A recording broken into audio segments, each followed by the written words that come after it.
Hello, I'm Bethany. I'm a lower elementary Montessori teacher, and today I'm going to be talking about activities that I do for the end of the school year. Every year is kind of different. I do some things the same, some things differently, and I just said I'm a lower elementary Montessori teacher, but a lot of these things are not Montessori. I do sometimes do like a math, language, and cultural day where we do more Montessori stuff, but this year just didn't feel like the end of the year. Usually after the testing, even though Montessori doesn't do testing or shouldn't. Um, I know some of us still do testing in my school, does a test, and usually after that test in April, the rest of the school year feels like the end of the school year. This year it just didn't. So I wanted to make the school year feel like the end of the school year, and it has with this last week of activities. Let's get into it. So we're starting on Tuesday because this is the day after Memorial Day. We didn't have school on Monday, and I'll backtrack a little bit and say on Friday was the last work day. So we um did our last day of our work plan, and we're like, oh, look, everybody finished their work. And then we then get all of our things from our bin, and all the students get all the things from their bins, their notebooks, their portfolios. They clean everything out, they put it in their backpack, and they take it home that day. Now, that's not to say, like, if you still had to do work this last week, you could do like a half a day of work and then more fun activities in the afternoon, or you could just take a few activities and have a normal day of work. I just wanted it to feel like the end of the school year, and I like having fun days. Now, I do a different day every day, and like I said, I've done like one where it's math and language and cultural day. Last year we did different days than this. So it always kind of changes. Sometimes I repeat days. So we're just going to talk about what I did or am doing currently this year because it's the last weekend before school gets out. And I'll just talk about what I did. So on Tuesday was an art day. So we actually finished our favorites page.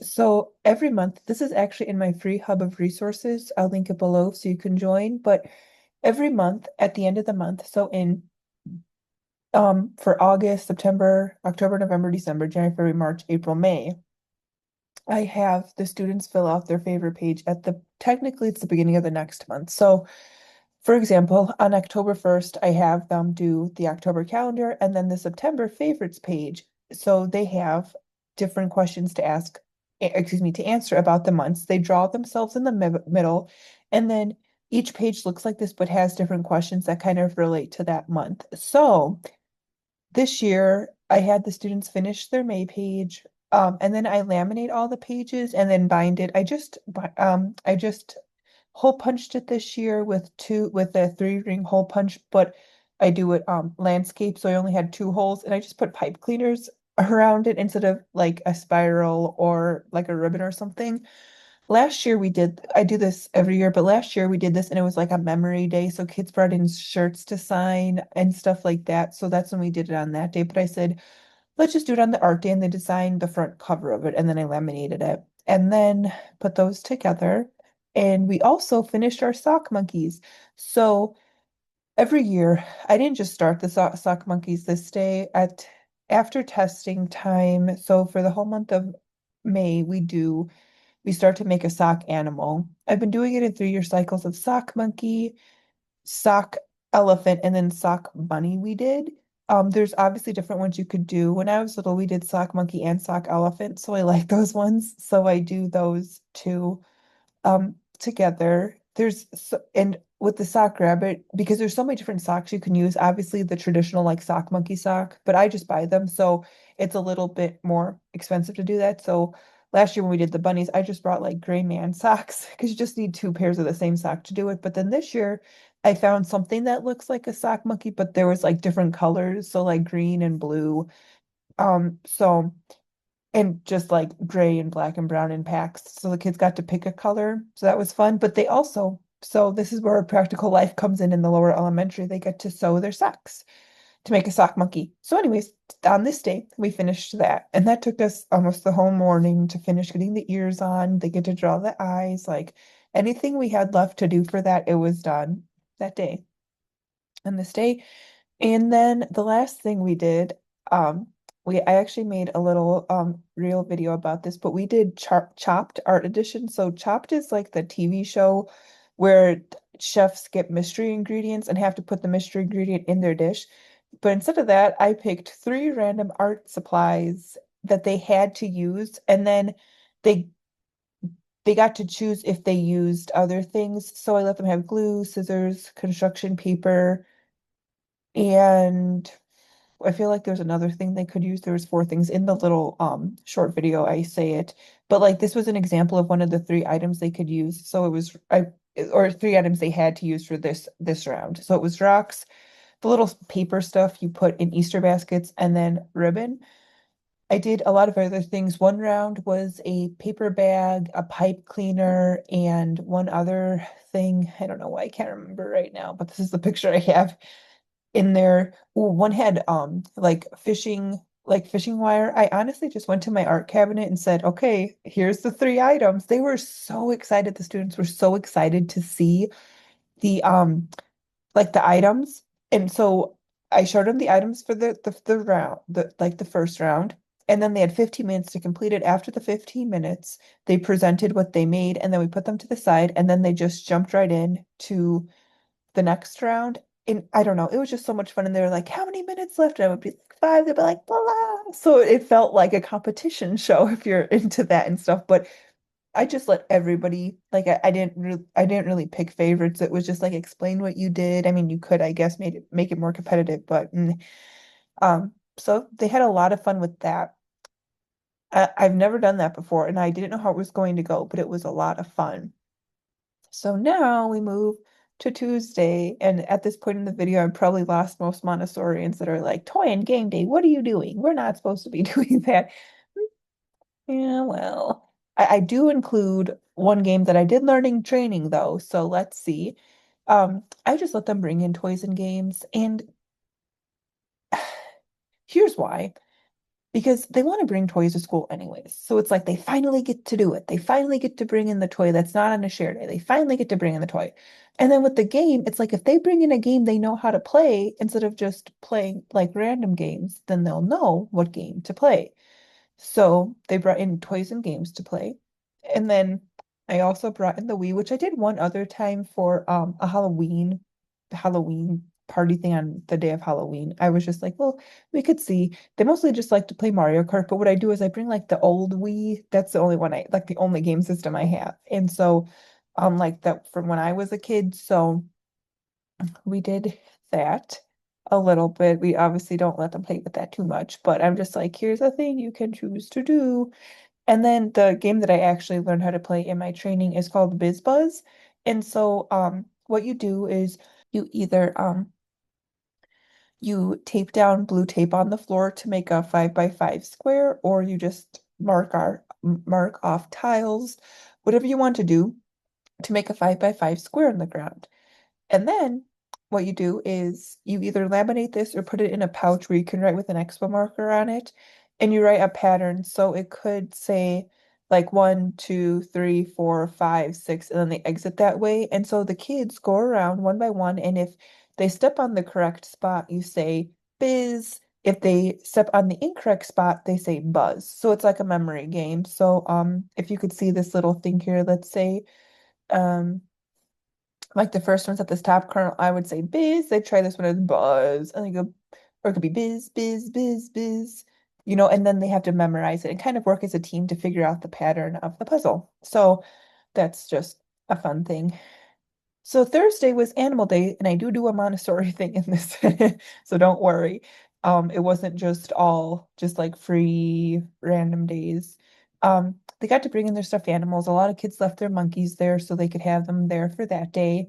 And then we did an animal around the world. And this took actually a long time because I took every single animal card I had from like animals of Africa, Asia, South America, North America, all of them, Europe, every single one, Asia, Antarctica. So I handed them, or I said, okay, here's this animal. Where exactly does it go? To see one, if they kind of remember the works, and two, like the continents remembering. I know continents are a huge thing in Montessori, so that's and usually most of them know them from early childhood on. So it's just fun to be able to do that. I even did play this game with some of the early childhood kids as well. So that was a lot of fun. We all went in the hallway and played this game. It was a good game. Took over an hour. It was a lot of fun. And then wait, let me see. On Friday last year, I remember we had the movie day and snack day. I don't like doing movie day. It's very boring. It's so boring. Um, but it's just a kid thing, like, oh, we get to watch a movie. Um, but what I like to do with it, and last year I had this as a different day, a snack buffet day, but I just mushed them together this year. So snack buffet is a lot of fun. The kids bring enough snacks for everybody in the class, so it's a huge table of snacks, and it's just a lot of fun. And then how I do it though is like at the top of every hour, they get to pick a new snack. And since we did it with movie day, I was like, you have a plate of popcorn, and then you could pick a snack. And then sometimes obviously it's more than an hour because they have different things going on, like lunch and recess. And sometimes I didn't do it on the hour because I'm like, okay, I don't want to overfeed everybody, but just like you do get to pick the snack. And then it's also because usually there's enough for everybody in the class. It's like you can't pick the same thing twice. So what do you want to pick first versus what do you want to pick later? And sometimes the kids don't even get to everybody's snack because there's just too many snacks, not enough hours in the day. So it's like you have to pick what you want, and then usually by the end, it's like if there's something they don't want, they don't even want a snack, or if um they get to try something new. I don't know. So I don't know. I love a buffet. And a lot of kids, when you ask them if they've been to a buffet, they say no, which I could see why, because you're probably not getting your money's worth out of sending kids to or going to a buffet with kids. But it's just a lot of fun. I'm not watching the movies though, that's boring. But I just wash out the classroom fridge at that time and finish putting stuff away. So then Um, this upcoming Monday that it hasn't even happened yet. I'm filming out this in the weekend before, I mean, in between. But on Monday we're doing a computer day. Okay, so the kids helped me come up this year with different things they wanted to do. They wanted a computer day. I think it's going to be a little boring. So there's going to be other non-computer activities to do. We'll do as a class. We'll finish cleaning up because it's our last full day of school. And we'll just have fun. They'll hang out, we'll play outside, we'll do some outside activities. We'll just one last day to be together. And then as this class, because most kids move on to second and third grade, but the third graders move on and so forth. So it's just one last day. And then, oh, oops, I just didn't have that up there. And then field day, we do it's a half day, so we just do outdoor activities. Last year we did the first time we did a lot of water games. So I told them they could bring their water, like bathing suits and water wear. I might it's as easy as like you could use like a ladle and move one water into the other or a cup. Like do different things back and forth like that so they don't get super wet. We have like a flavored ice truck that will come, and then just other outdoor activities. And then that will wrap up the school year.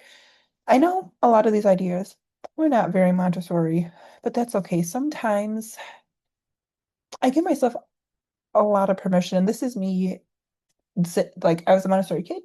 I am trained in Montessori. Like, I like the materials and the method, but sometimes they just need to be a kid and have these like team building days. I almost wish we could have like a week of this at the beginning of the school year, which probably doesn't work out too well because they're like learning the rules. And then after that, it's like, well, that first week was fun, but we have to do this work.